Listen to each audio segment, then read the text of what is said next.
On the road to the Elimination Chamber, Monday Night Raw on Netflix was headlined by a tribute to the recently retired AJ Styles. What went down when WWE tipped its hat to the phenomenal one, and which superstars cashed their ticket to Saturday's premium live event with victories in the final Elimination Chamber qualifying matches. Find out in this recap of last night's show from the State Farm Arena in Atlanta, Georgia. For this is Ridiculously Raw. Hey there, welcome everybody to Ridiculously Raw, the most must-see show on YouTube and Streamio.com today. I am your host, Anthony Florio. I am joined tonight by the Phenom, Michael Bullock. We are maybe awaiting the presence of good old MF, Michael Fletcher. If he comes in, we'll catch him up on what he missed. If not, then we'll hopefully have him back with us Friday night for the Cerebral Smack Talk. Monday Night Raw last night, the go-home show for the Elimination Chamber. And we started it off, and of course, from the aforementioned State Farm Arena in Atlanta, Georgia. Started it off with Gunther. Gunther interrupted Corey Graves and Michael Cole at the top of the show, taking exception to a tribute to AJ Styles. Raw General Manager Adam Pearce ordered him out of the arena, and the Ring General left under protest, only for Dragon Lee to attack him for the second time in as many weeks. After they were separated backstage, former undisputed WWE champion and Atlanta Zone Cody Rhodes, he came out and made his way to the squared circle for the scheduled opening segment. But then he was interrupted by the Vision and Paul Heyman. They cut a generic promo leading to the arrival of Jey Uso and the night's opening match. Gunther is one of the last real heels on TV. He is unafraid of getting heat, even basking in it. He is a throwback to a bygone era when heels were fearless in their attempts to infuriate the audience. But what a mild promo from the Vision and a total waste of Cody Rhodes. Yes, it's Atlanta, so WWE understandably wanted the American Nightmare in front of his home crowd, but it was a total dud of a segment that accomplished next to nothing. So, but we did get one good thing out of it. Angry Adam Pearce. It's the best Adam Pearce, and Bullock and I during our Raw chat last night, we definitely had fun with that as we always do. So we're not going to waste too much time on that, but we are going to address this though. Elimination Chamber qualifying match, the final one on the men's side. Main event: Jey Uso, the original El Grande Americano, and Big Bronson Reed. And the winner of the match in 15 minutes and 30 seconds and taking the final spot inside the Elimination Chamber on the men's side. Yeet. Main event, Jey Uso. Yeet indeed, Bullet. But it did come at a price, though. Big Bronson Reed.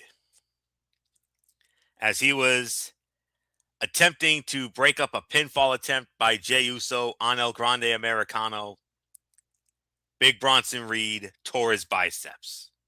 He tore his bicep. He's out indefinitely. And what makes this even worse, Bronson Reed was supposed to win this match. They were going to give the last spot to Big Bronson Reed.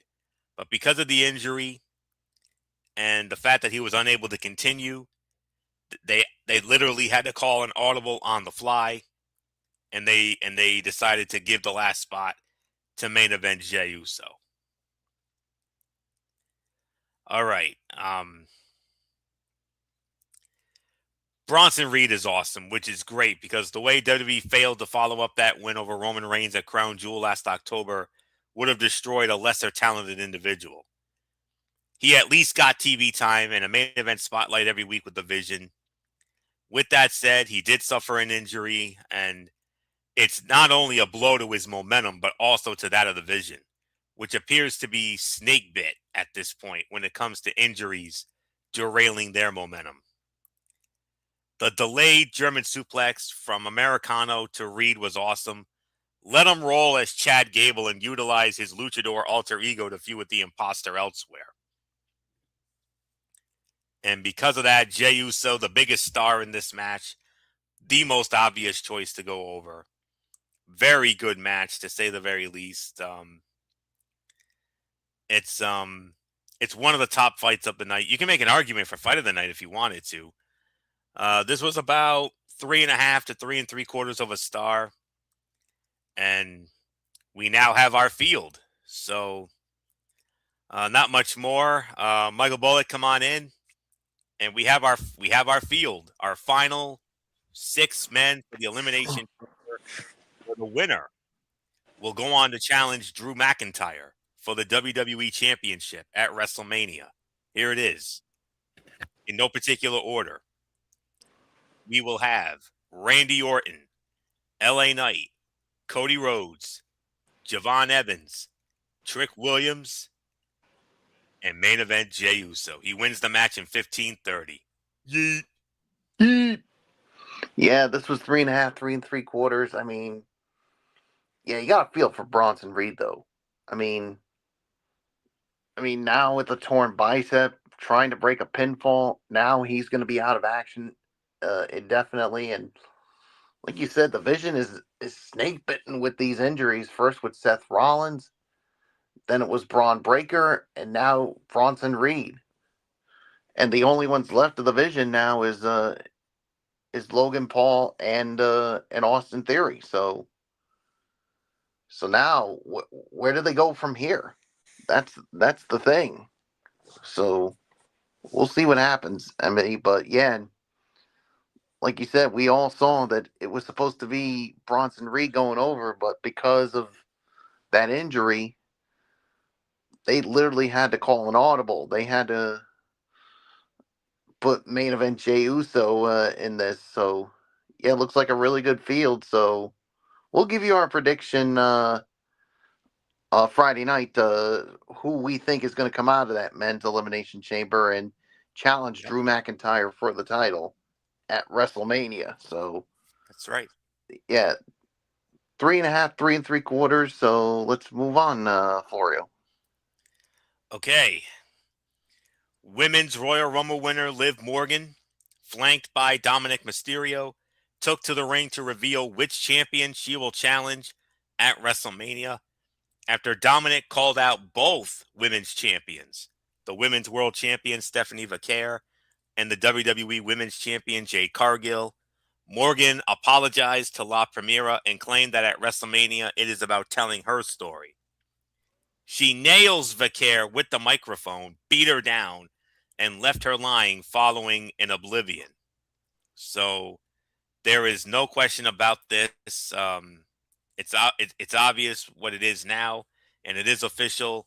WrestleMania, Liv Morgan will challenge Stephanie Vaquer for the Women's World Championship. Michael Bullock, your thoughts? Yeah, I think there was no question about it, Florio. It was going to be Stephanie Vaquer, uh, especially after that scathing promo by Stephanie Vaquer last week, where she Controversial. literally, huh? Controversial. Yeah, a controversial one, but she basically it was to the point that it made Liv Morgan cry. And to some people some people would say, hey, this was Liv Morgan's comeuppance after all the dirty, cheap things that she's done, aka, I'll give you one example: costing John Cena the IC title, and of course putting Rhea Bloody Ripley out of action. So, but then there are others who were obviously say, look, I understand. I mean, she's done some mean things, but she didn't deserve that. So yeah, so you can look at it in hindsight with both of those. So yeah, so and this definitely comes as no surprise, and I think we're gonna. I think we'll both go on the record here, Florio. I think Liv Morgan's walking out the women's world champion. I can see it. Yeah, I could see it happening. So uh, there's really nothing more for me to say. So yeah, Florio. I mean, she Fakir cut that scathing promo last week, and well, she paid for it this week. Indeed. Feigned vulnerability before a sneak attack is classic heel booking. It would have worked better had it not been obvious who Liv Morgan was going to choose. But it was still an effective bit of business that adds more heat to the feud with Stephanie Vaquer. Without the slightest hint of issues between Liv Morgan and Jade Cargill, this was a quick and easy appearance for the WWE Women's Champion. So, not much more to say. No big surprise. So it is now official. Stephanie Vaquer will defend the Women's World Championship against Liv Morgan at WrestleMania. Cut out here. Just like they did the last time they squared off. It's Natty. Natty squaring off against Maxine Dupree. And Natty wins the match via referee stoppage in 1 minute and 15 seconds. There's no doubt about this. This was the worst fight of the night. This was an absolute dud. And unlike the first match, it felt like a cop-out. Instead of delivering the match, WWE Creative booked a finish that prevented either woman from losing straight up and kept the feud alive. With that said, Natty was unstoppable in her quest to punish Maxine Dupree.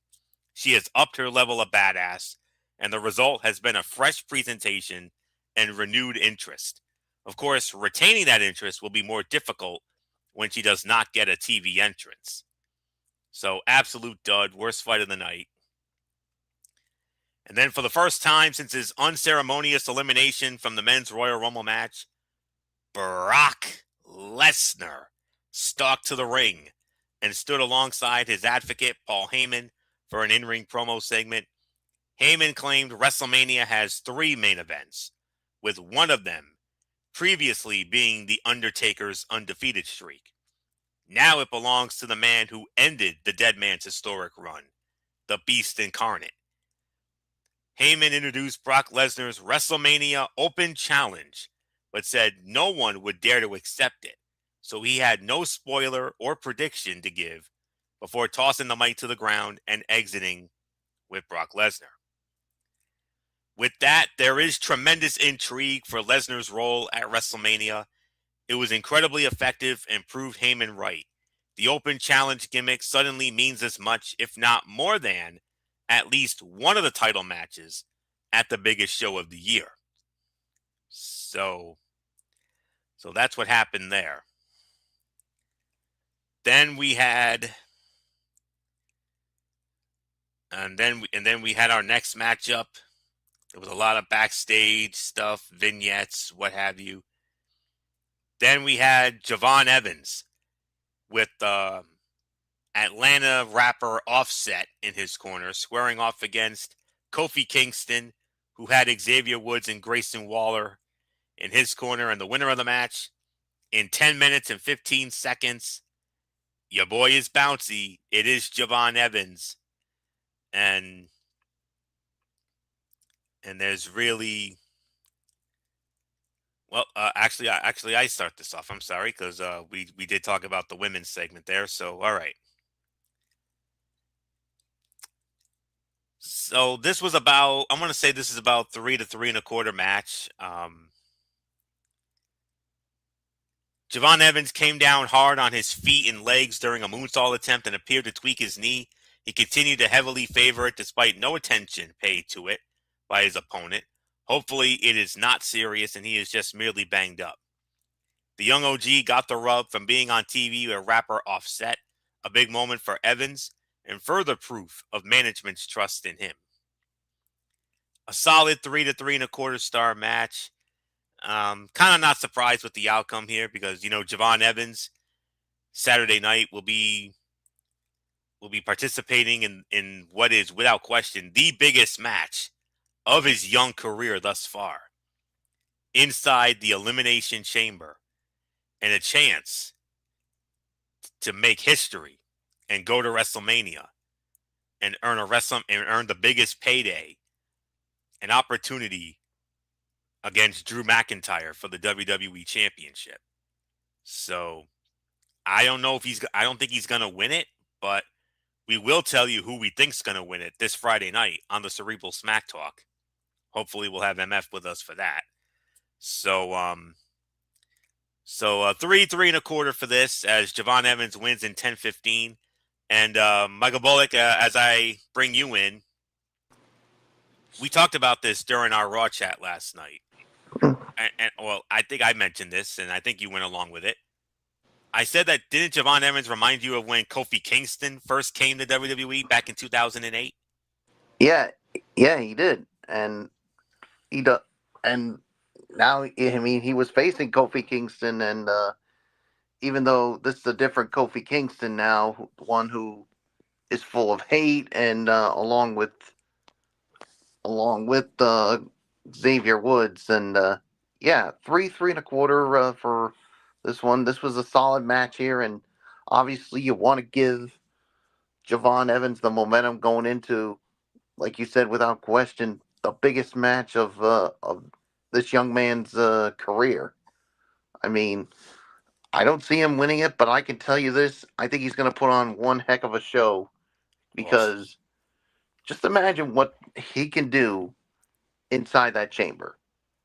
I mean, Oof. with his agility, oh my goodness! I mean, I can only imagine what he's going to do. I mean, he may not win, but I can tell you this, Florio. I think he's going to steal the damn show.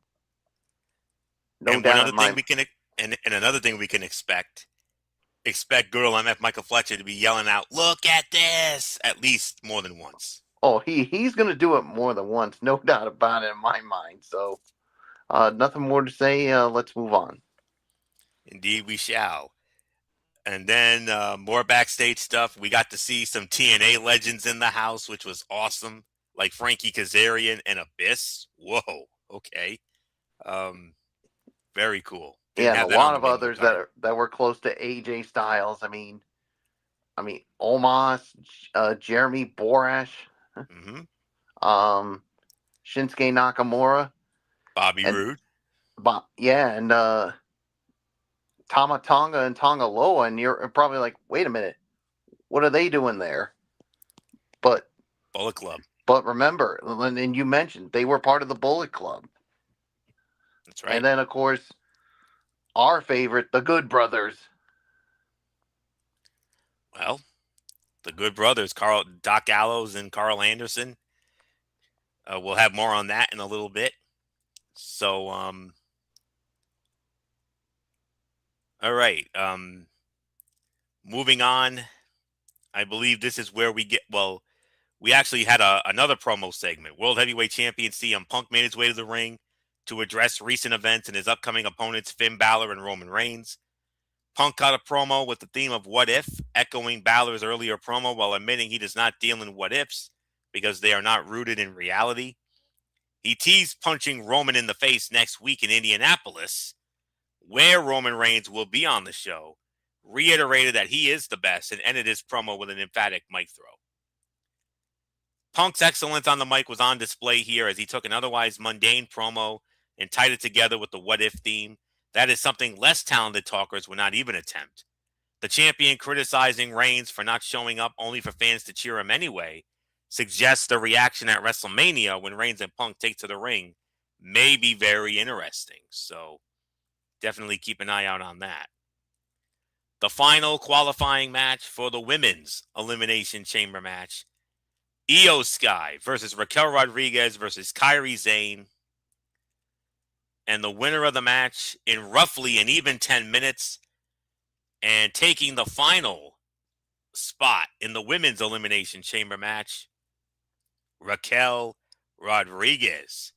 Raquel Rodriguez wins the match, and now, Bullock, we have our six. It'll be Tiffany Stratton. We got Rhea Ripley, Alexa Bliss, Asuka, Kiana James, and now Raquel Rodriguez. And the winner will go on to WrestleMania to challenge Jade Cargill for the WWE Women's Championship. Yeah, this literally caught us by surprise, Florio, because going into this, I mean, we all thought Io was going to win this one, Absolutely. but Wow, I mean, but again, as we always say, what has Triple H has been known for since running creative? Unpredictability. And this was unpredictable.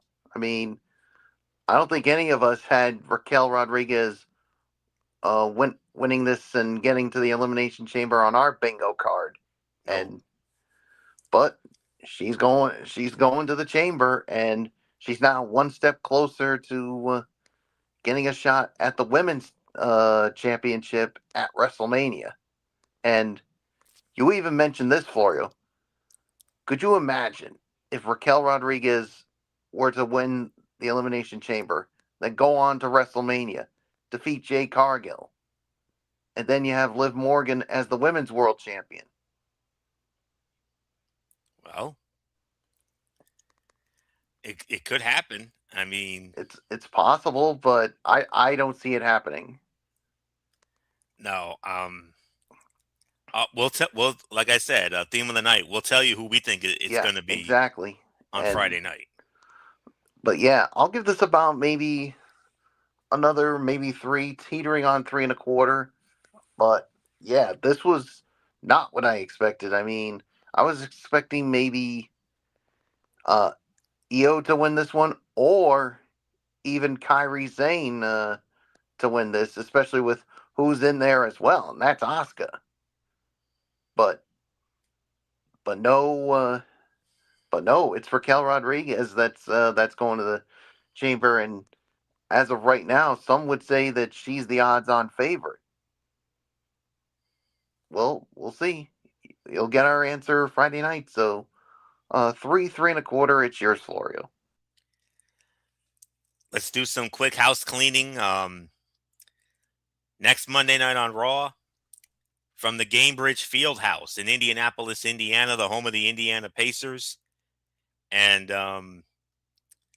obviously, it will be the fallout from the Elimination Chamber. And this is where we will officially, keyword officially, kickstart the road to WrestleMania. Roman Reigns will be in the house. Also, Dominic Mysterio will defend the Intercontinental Heavyweight Championship against Penta.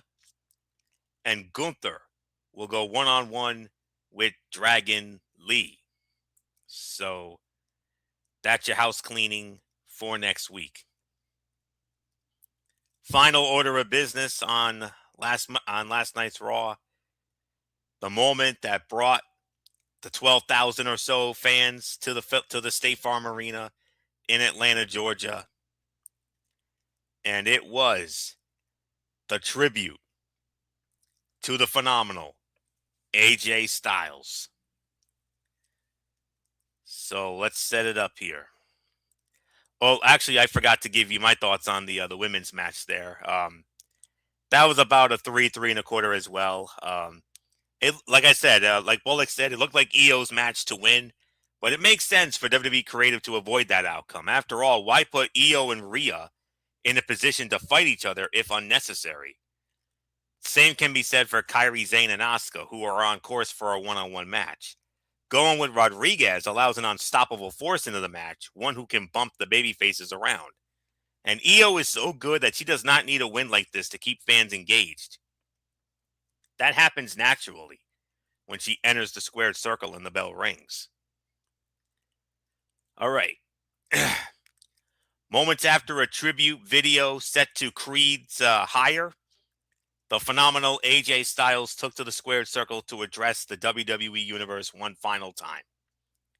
You recall his time in TNA with the likes of Christopher Daniels, Samoa Joe, Frankie Kazarian, and the rest of the Revolutionary roster.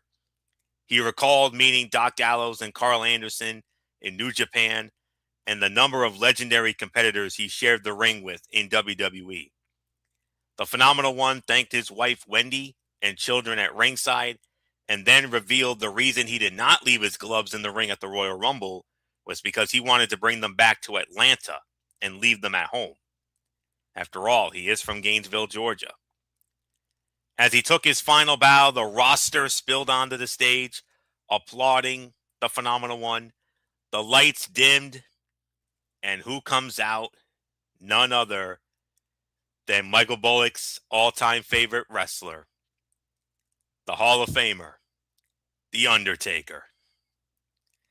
And we're like, whoa, Taker. Now, I'm going to be honest with you. You saw the credits. You saw the credits saying Paul Levesque and Lee Fitting, and they did the whole copyright logo at the end. When you see that, normally that You're means the thinking it's going show's off just the about air. ready to go off the air, correct? But they kept the cameras rolling. And why did they keep it rolling? Well, because of the fact, not only because it was The Undertaker, but he had a microphone. Well, something big went down. The dead man came out and he said that line about, if you see me coming, you're going, or something like that. But And he's also said, you and I have unfinished business. And we he were said like thinking, finished business. At and we were first, like, I was like, they're not going to have another match, are they? No, that's not what he meant.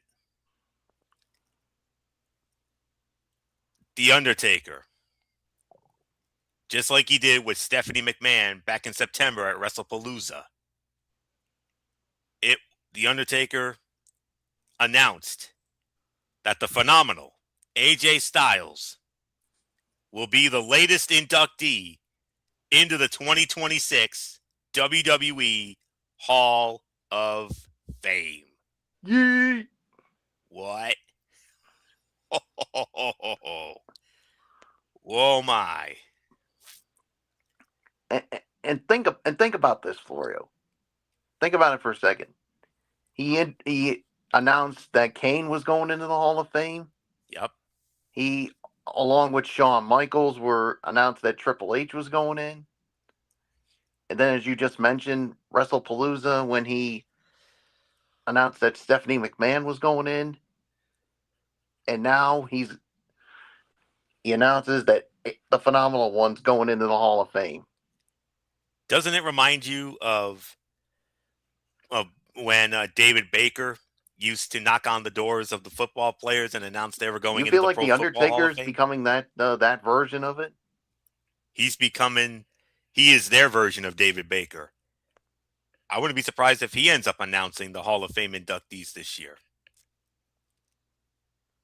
Already with Stephanie, and now we can add the phenomenal AJ Styles to that class. And before I give you the floor on that, Bullock, let's run down his accomplishments, of course. All Access Wrestling heavyweight champion one time. Ballpark Brawl natural heavyweight champion one time. The Baltimore Sun named him WWE Male Wrestler of the Year in 2016, and also in that year gave him Best In-Ring Moment when he won the WWE Championship at Backlash.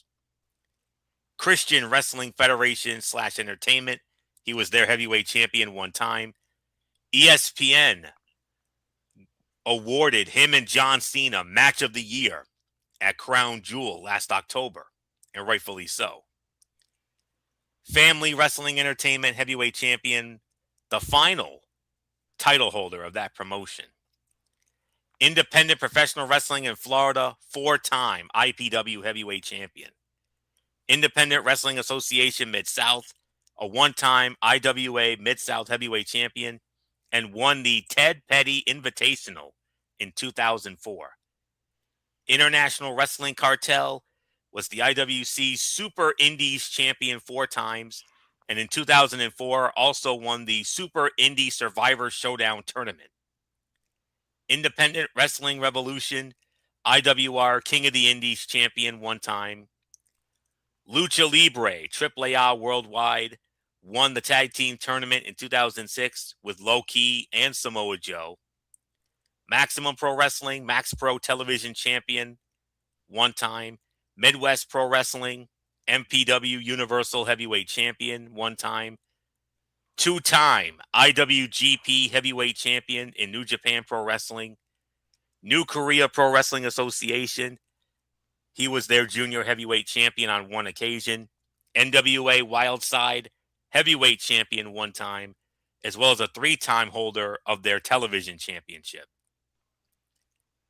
Their most successful, obviously, NWA, Total Nonstop Action, TNA Wrestling, 3-time NWA World Heavyweight Champion, 2-time TNA World Heavyweight Champion, 6-time X Division Champion. Oh, by the way, he was the very first holder.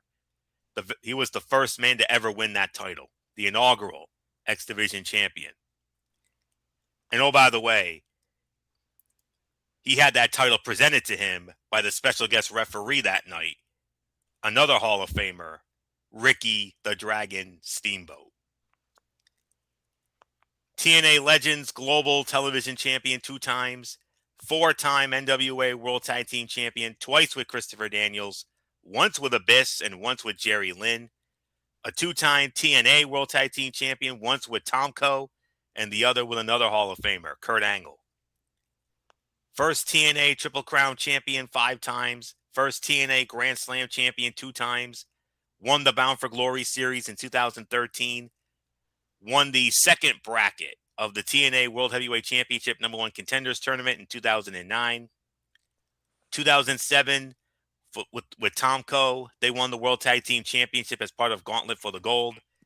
Won the NWA World Tag Team Championship Tournament in 2002 with Jerry Lynn. And 10 times he won a TNA Year-End Award. Feud of the Year 2005 with Christopher Daniels. Finisher of the Year in 2003 with the Styles Clash. Match of the Year in 2006 with Christopher Daniels versus Homicide and Hernandez at No Surrender 2006. 2009 Match of the Year versus Sting at the 2009 Bound for Glory pay-per-view. From 2003 to 2005, he was voted Mr. TNA. Tag Team of the Year in 2006 with Christopher Daniels, and was the X Division Star of the Year in 2004 and 2005. Pennsylvania Premier Wrestling Tag Team Champion 1 time with Tommy Suede. Pro Wrestling Guerrilla World Champion 1 time. PWI gave him Match of the Year in 2016 versus John Cena at SummerSlam. 2006 Tag Team of the Year with Christopher Daniels. Most popular wrestler in 2017 and 2018. From 16 to 18, he was the Wrestler of the Year, Wrestler of the Decade in the 2010s. And in 2010, in the PWI 500, out of the 500 best singles wrestlers of the year, he came in at number 1. What does that tell you? Revolution Pro Wrestling, British Heavyweight Champion 1 time. Ring of Honor, Pure Champion, and the first ever Ring of Honor Pure Champion. A co-holder of the Ring of Honor World Tag Team Championship with the Amazing Red, and won the Pure Wrestling Championship Tournament in 2004.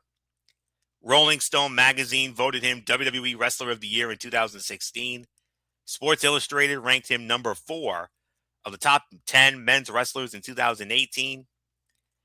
The year before, in 2017, he was ranked number 2 of the top 10 wrestlers. World Wrestling All-Stars International Cruiserweight Champion 1 time. Was also the winner of the International Cruiserweight Championship Tournament in 2002. WrestleCrap, he won an infamous award, the Gooker Award in 2012. The infamous Claire Lynch angle with AJ Styles, Christopher Daniels, and Frankie Kazarian. Wrestling Observer Newsletter. Best Flying Wrestler, 2005. Best Wrestling Maneuver, Styles Clash, 2003 and 2015. Most Outstanding Wrestler from 2014 to 16. Pro Wrestling Match of the Year versus Minoru Suzuki on August 1st of 2014. Wrestler of the Year in 2015 and 16. United States/Canada MVP in 2018. Another dubious honor, the worst worked match of the year in 2006. The TNA Reverse Battle Royal on the October 26, 2006 episode of Impact, and was inducted into the Wrestling Observer Newsletter Hall of Fame in 2017. And last but not least, in World Wrestling Entertainment, WWE, 2-time WWE champion, 1-time Intercontinental champion, 3-time United States champion, 2-time World Tag Team champion, one with Omos as the Raw Tag Team champions, and most recently a World Tag Team champion with Dragon Lee, the 32nd Triple Crown champion, 15th Grand Slam champion. Under the current format, he's the 22nd overall. Won the Intercontinental Championship Tournament in 2020. Won the undisputed WWE Championship Eliminator Tournament in 2024. A Slammy Award for Match of the Year in 2020 versus The Undertaker in the Boneyard match at WrestleMania 36. And now will take his rightful place in the WWE Hall of Fame class of 2026. Michael Bullock, are you still with us? I know that was quite a resume, but if that's not a Hall of Fame worthy resume, I dare you to tell me right now what is. That's definitely a Hall of Fame resume. I mean, when you talk about it, I mean, everything you said about him. I mean, yeah, what a career this guy's had, and yeah, and I mean everything he did. I mean, from New Japan Pro Wrestling, TNA, WWE, Ring of, I mean, so many different wrestling companies, and everything that he's accomplished, and now, and I'll never forget. I mean, I never really followed AJ Styles and TNA, but that was until when he came to WWE back at the 2016 Royal Rumble, and I think he came in. I think it was number 3. Am I correct on that, Florio? You are correct, sir. And you could just see the reaction from the fans. I mean, they just went nuts, and you could say at that time it was WWE's biggest free agent acquisition. I mean, you bring AJ Styles to WWE, it really elevated the company. And all the matches he had, I mean, especially with John Cena, but the one out of all the matches that he had with John Cena, the one that's most memorable to me, Florio, and I think you'll agree with me on it, Crown Jewel. I voted it Match of the Year last year, you remember. Yeah. I mean, no disrespect to the other two, but there was something about that match that made it even more special. The crowd. I mean, the crowd, the crowd, they were just in it from beginning to end. The near falls. I mean, yes, John Cena won the match, but I think we both said they were both winners as far as we're concerned. Not only them, but all of us wrestling fans were the real winners. Yeah, we were the real winners. Because we got to watch it. For them to deliver a match like that in their 40s, a match of the year caliber match. Both men 48 years old. Yeah, both men 48 years old, and for them to deliver a match like that, how can you not respect that? How can you? I mean, if you can't respect that, something's wrong with you. Mm-hmm. I mean, and now he takes his rightful place in the WWE Hall of Fame, joining Stephanie McMahon, and I've heard some rumors, Florio, that WWE wants John Cena to be the one to induct AJ Styles into the Hall of Fame. Well, we did talk about it for a little bit. You know, when Raw went off the air, we hung for. I was a little surprised with that because I thought maybe they would go with someone from the Bullet Club. Somebody from the Bullet Club. There was one fan that said, even though he's in AEW, work out a deal to bring in Samoa Joe to induct him. I think that's going to be tough to do. I mean, it will be with crackhead Tony Khan. Yeah, Con Man. Yeah, Con Man, as you call him, who probably won't allow it.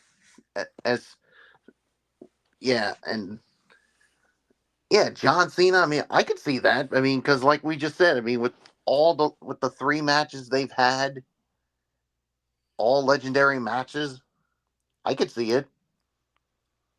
Maybe have somehow bring the Good Brothers in and have them induct him. That could work. I mean, so many names. I mean, or you could even have guys maybe a Frankie Kazarian or an Abyss or someone that was close. Kurt Angle. I mean, Kurt Angle could possibly do that. So, but the rumors I've been hearing, it's John Cena. So, all I can say is congratulations, AJ Styles, on a phenomenal career, and come April, we'll be saying welcome to the WWE Hall of Fame, and that is phenomenal. And Florio, I think you and I need to do something to pay tribute to his induction into the Hall of Fame. Hold on, let me get mine on. Yeah, we're throwing it up Fortune 4 style for you, man. Congratulations. A well-deserved honor. And yeah, there's really nothing more to say. Except, yep, yeet on that one. So, nothing more to say except, man, Florio, all I can say is we were all caught off guard with this. Oh, yeah. I mean, it took a moment to process it. I mean, when he said unfinished business, the first thing that went through my mind immediately was, no, it can't be another match. It can't be. And then when he started to say when he was starting to say those magic words, the light bulb went off in my head. I'm like, holy crap, he's going in the Hall of Fame. And when he heard that, Bullet let out a major yeet on that one, and I just clapped my hands. And oh my God, what a special moment indeed. A man who, let's be honest, if it wasn't for AJ Styles, do you think TNA would even be around today? No, I don't think it would. I mean, granted, they had some good talents, yes, but with the body of work of AJ Styles and everything he did for that company, he's the one who put TNA on the map when it started. The end of June in 2002, when he became the first ever X Division champion, winning that gauntlet match, and how do you know you're destined for greatness? You won the match, and the guest referee of that match, who presented him and awarded him the X Division championship, was Ricky the Dragon Steamboat. That's when you know he was on his way. And 23 plus years later, although he did start like right around 99, 2000, he actually had work with WCW. He didn't do anything in WCW, but he started in WCW in their dying years, of course, before they went belly up, obviously. But it was TNA, and that's when he took off, and then New Japan, obviously with the Bullet Club and the legendary battles with Shinsuke Nakamura, especially that one that MF mentioned for the IWGP Intercontinental Championship at that Wrestle Kingdom event a number of years ago.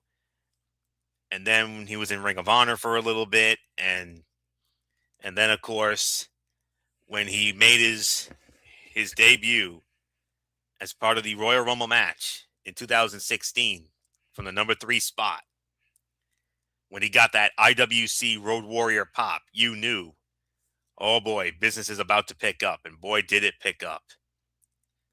The legendary wars with John Cena, winning the WWE Championship 8 months later, almost 8 months later, in September of that year, when he defeated Dean Ambrose, a.k.a. Jon Moxley, for that WWE World Championship at that first SmackDown pay-per-view Backlash in Richmond, Virginia. And then he took off and then he took off, and winning all the accolades, all the incredible matches, not only with John Cena, but Kevin Owens. I mean, they had some battles, especially for that US Championship in the summer of 2017. Those were some fun matches. I mean, we finally got to see the dream match with Nakamura at WrestleMania 34. It did not quite live up to the expectations that we had for it, but they more than made up for it last month on that Saturday night's main event in Montreal, when they had that damn near 5-star classic and stole the show on that night. But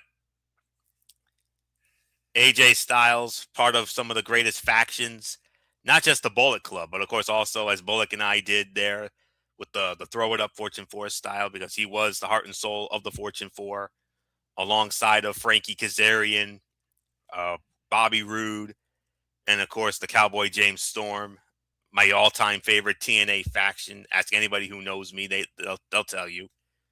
And you know, we could wax poetic about this man all night long if we wanted to. We easily could, but unfortunately, we don't have that kind of time. But we will say, you know, go on TNA's YouTube, WWE YouTube. Um, if you have Netflix, if you have TNA Plus, you can go back and relive all of his epic matches. Of course, the one in TNA that really stands out, the legendary Unbreakable Three Way with AJ Styles, Christopher Daniels, and Samoa Joe for the X Division Championship, which was the main event of that show. And they were more than justified in giving them that main event. It's still to this day the greatest match in TNA history. 5-star classic.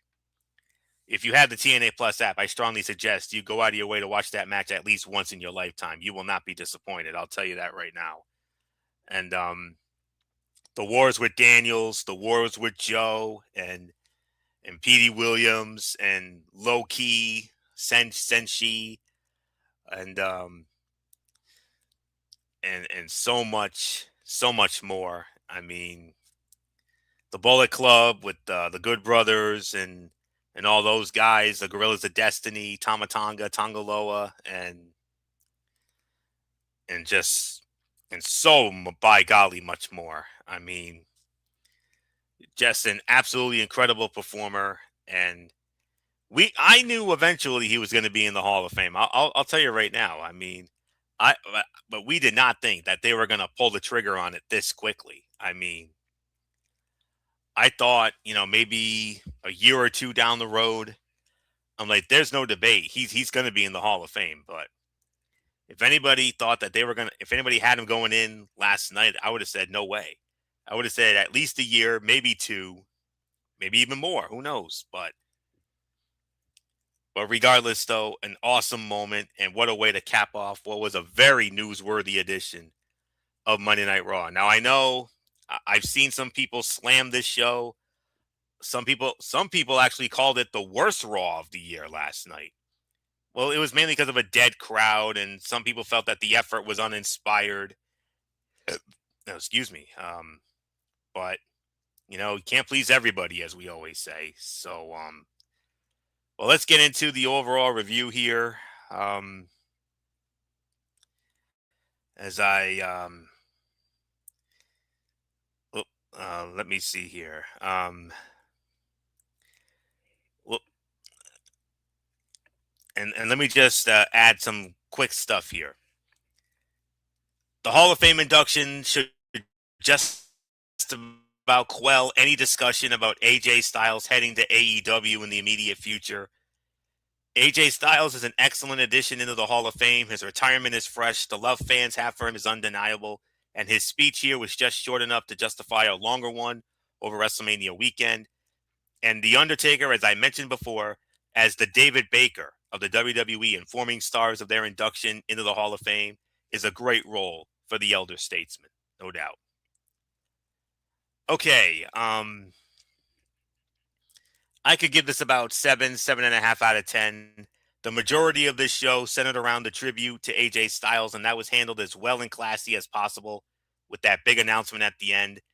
In that regard, this show was a big success. Elsewhere, though, it felt like a flat show. The crowd was not as into the action as one would hope. The in-ring work was not as strong as in recent weeks, and there was a lack of urgency considering the Elimination Chamber pay-per-view was Saturday. And Finn Balor not even appearing in front of the live audience was also a big misstep. Somewhat of a lackluster show, but not overly terrible or anything. 7.5 from me. That's the best I can go. Even with that awesome announcement, it was great, but that was the best part, easily. But everything else, so. Not much more. Michael Bullock, 7.5 for me. Yeah, I'll give it about a 7. I mean, I'm not going to go as far as what those people are saying, really trashing it. I mean, I mean, it was still good. I mean, I'll say it was good, not great, but yeah, there's really nothing more for me to add on to it. So let's get on to this week's edition of NXT. Yes, indeed. And well, there is a little backstory before this. As you all know, this show tonight was actually supposed to be. It was supposed to take place at the center stage in Atlanta, Georgia, but because of production issues and not having enough room for the production trucks, they unfortunately had to kibosh that, and it they had to pivot. You know, that's the word of the day. They had to pivot. So what happened here is because of this, they ended up they ended up moving the show back to the Performance Center, the CWC. So that's the story on that. So okay, so but even with that, we still had the big show here tonight, and let's dive on in. Um, I apologize. I'm trying to find it in my notes here, but I'm having a moment here. So all right. Um, with that, we were live from the CWC, and we started it off um, with the tag team championships on the line as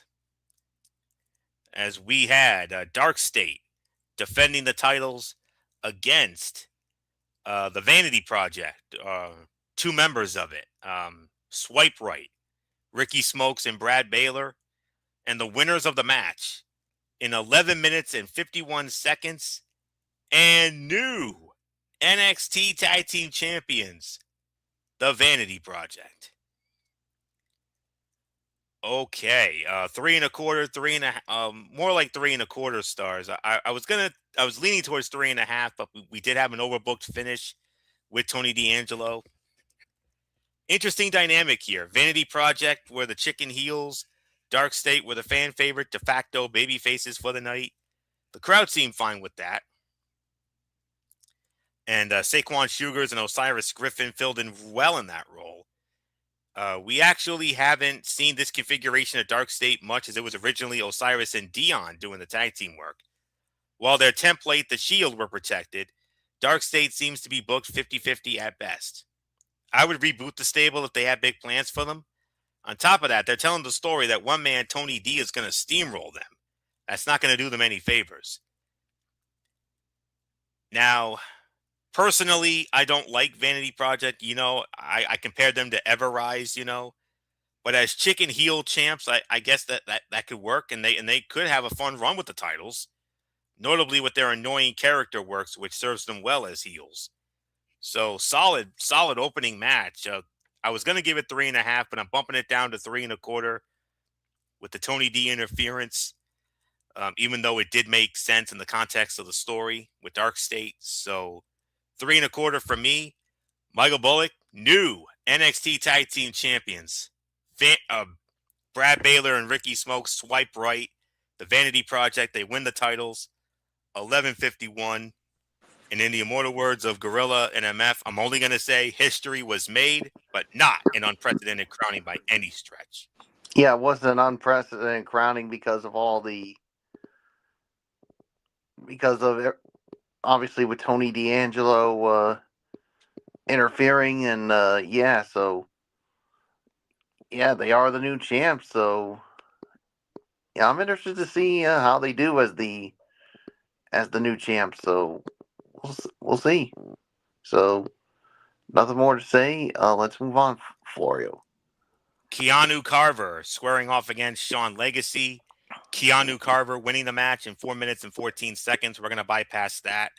Good and dominant showing for Carver. I like his gritty offense he shows on top of the speed he has around it. He's definitely on the path to being a future NXT champion if he continues to look this good. The only downside is I would not have sacrificed the promising Shawn Legacy to boost Carver, but it gives Carver a strong win. And Legacy can always bounce back as a plucky babyface whenever it's his time. First time ever, a triple threat match for the WWE Men's Speed Championship. Champion Jasper Troy defending against Eli Knight and Elio LaFleur. 7-minute time limit. And the winner of the match in 5 minutes and 49 seconds. And new WWE Speed Champion. It is Elio LaFleur. And Michael Bullock, this time we can say history was made and an unprecedented crowning. Yeah, I mean, Elio LaFleur. I mean, he is the new champion. I mean, defeating the likes of Jasper Troy. Yeah, and yeah, this was definitely a solid match. I mean, still short, but I'll give this about 2.5 for the effort here. So it's yours, Florio. They didn't get much out of Jasper Troy as the big man speed champion. Good match, though, with the two speedsters against the monster. Eli Knight has something unique, and now would start protecting him and maybe imprint a personality on him. Elia, though, he's also special. He has been impressive in his WWE matches so far. Who knew that the French could lucha? So, congratulations to Elio LaFleur. 2.5 stars. I definitely agree with the rating. And then they did a special piece on the NXT champion, Joe Hendry. And then a spotlight video of Damian Priest. And then it led into... Now, this was supposed to be one of the big highlights of the night right here. NXT Women's Championship on the line. Jacy Jayne with Fallon Henley and Lainey Reed in her corner squaring off against Sol Ruca, Zarya in her corner. Tonight, we finally got it. We finally got the split. Zarya turning on Sol Ruca. And the winner of the match in 5 seconds. I am not kidding. 5 seconds. And still the NXT Women's Champion. It's Jacy Jayne. They pulled the trigger after what felt like an eternity on this breakup. They did it in fine fashion, too. We were assuming they were going to pull it during the match, so the pre-match heel turn kept us on our heels as viewers. Jacy even gets a boost from this with the 5-second win. Like a thief in the night, Jacy runs away with vindication for her jealousy. Sol's definitely already a made woman, and I'm excited to see what Zarya can do as a monster badass heel after she showed so much promise with the Mad Max-esque Apocalypse vignettes and initial rollout. So, and no rating for this because it was only 5 seconds. Damn shame, too, because this had the potential to be one of the fights of the night for sure. Tatum Paxley in the crowd for a promo. She talked about finding friendship her entire life but was left lonely. She then talked about how she then started listening to the crowd who wanted her, not a watered-down version of herself. She said the fans made her feel real love. She said they accepted every part of her. She said when she beats Izzy Dame for the North American Championship at Vengeance Day, it won't be Tatum's, but all of ours. And then Izzy appeared at a different part of the crowd. Fans and security held both women apart. Women's Speed Tournament matchup. Blake Monroe versus Thea Hale. Thea Hale wins the match in 1 minute and 7 seconds. So Thea Hale advances. And nothing really more to say on that. 0.5 to 1 star for that. And then we had Uriah Connors with Lexis King, Stax, and Ariana Grace in his corner. He went up against Kale Dixon, who had Andre Chase in his corner. Uriah Connors winning the match, 4 minutes and 25 seconds, 2-star effort. It was odd for them to just rush this segment on TV, but I like them finally giving up on that failed version of Chase U. Both men are talented. We know Uriah has the pedigree and talent. After all, he is Finley's son. But KO Dixon has looked good from what little we really see of him in the ring, so there's not much more to say on that. A lot of backstage stuff after that. And that just about gets us into the main event. But before we get into that, of course, we're going to do the house cleaning as we usually do. We're going to set the table for next week's show, and here it is. Jacy Jayne to defend the NXT Women's Championship against Zarya. 6-man tag team match. Shiloh Hill will team up with Hank and Tank, and they will square off against all 3 members of the Vanity Project, the new tag team champions Swipe Right, and the NXT and the men's Evolve champion Jackson Drake. Ricky Saints will host what he calls the Absolute Experience and a face-to-face with Izzy Dame and Tatum Paxley. This will serve as the go-home show for Vengeance Day, so we'll get into that. And now it gets us into the main event of the evening for the NXT North American Championship. The champion, All Ego Ethan Page, defending against Miles Bourne. And the winner of the match in 13 minutes and 41 seconds, and new NXT North American Champion, Miles Bourne. He wins the title here tonight. And this one is definitely for MF here and Gorilla. History was made, unprecedented crowning. And what else is there to say? Fight of the night for me, 3.5 stars. Definitely a lot of overbooking here. A lot of people getting involved. Fine enough match, but I feel like Bourne's title victory was diminished a bit with all of the moving pieces at the end of the match to help him win the title. Didn't quite feed into an overcoming the odds story. I would have given the 10-year record to Ethan because it doesn't quite feel like Bourne has connected with the fans yet. So far, he feels a bit forced and hasn't found a wrestling character yet. They've made him more edgy, but it feels like forced edge. On the bright side, maybe they can finally find his character while he's champion. As for Page, they took the NXT and AAA mixed tag team titles off of him. Call up finally, maybe. Page is the Swiss Army knife of WWE in that he can fill any role. Main roster could definitely use that. Division maybe down to 3 members, so he can fit in well there maybe.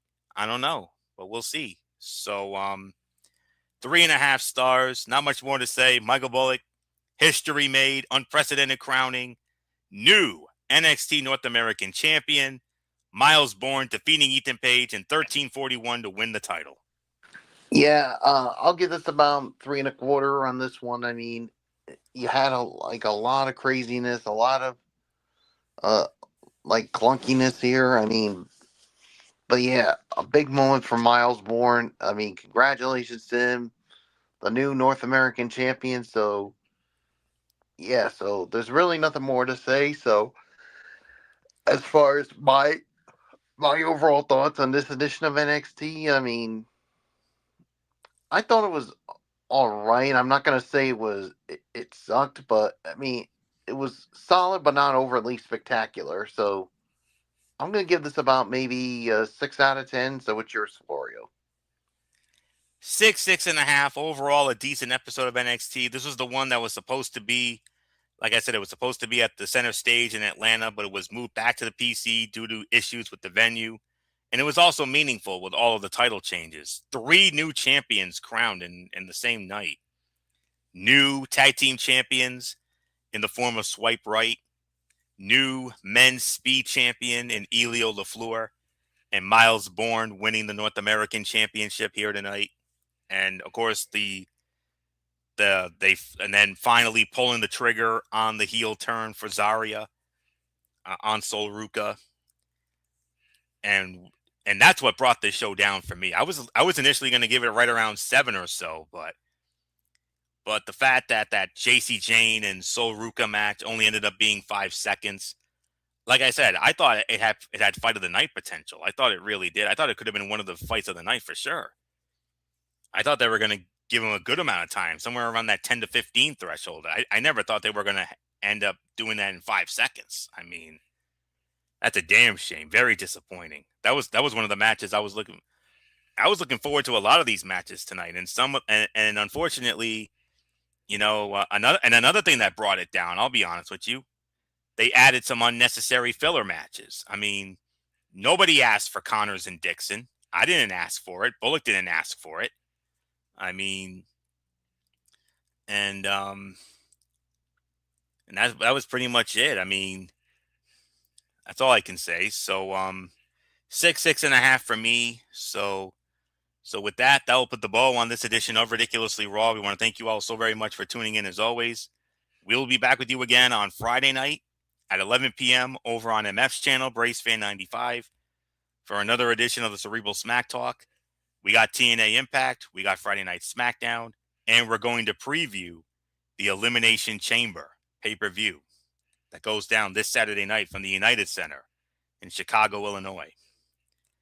And then Saturday night after the show, somewhere around maybe 10:30, 11 or so, we will have our recap of the Elimination Chamber over on MF's channel, Brace Fan 95. And then 1 week from tonight, we officially kick off the road to WrestleMania, Ridiculously Raw, the first Raw on the road, on the official road to WrestleMania, and the fallout from the Elimination Chamber. And then NXT, the go-home show for Vengeance Day. So that's it. So until Friday night for the Cerebral Smack Talk, this is Anthony Florio here for the Phenom, Michael Bullock, and in spirit, Good Old MF, Michael Fletcher, and of course, our one and only Twisted Angel and First Lady of Talking Wrestling TXN, Dee Woodson. You know the routine, everybody. Thumbs up. Talk to you later. Yeah. Throw it up Fortune Forest style. Bye for now, my friends. God bless. Be good to each other. Have a blessed rest of the week.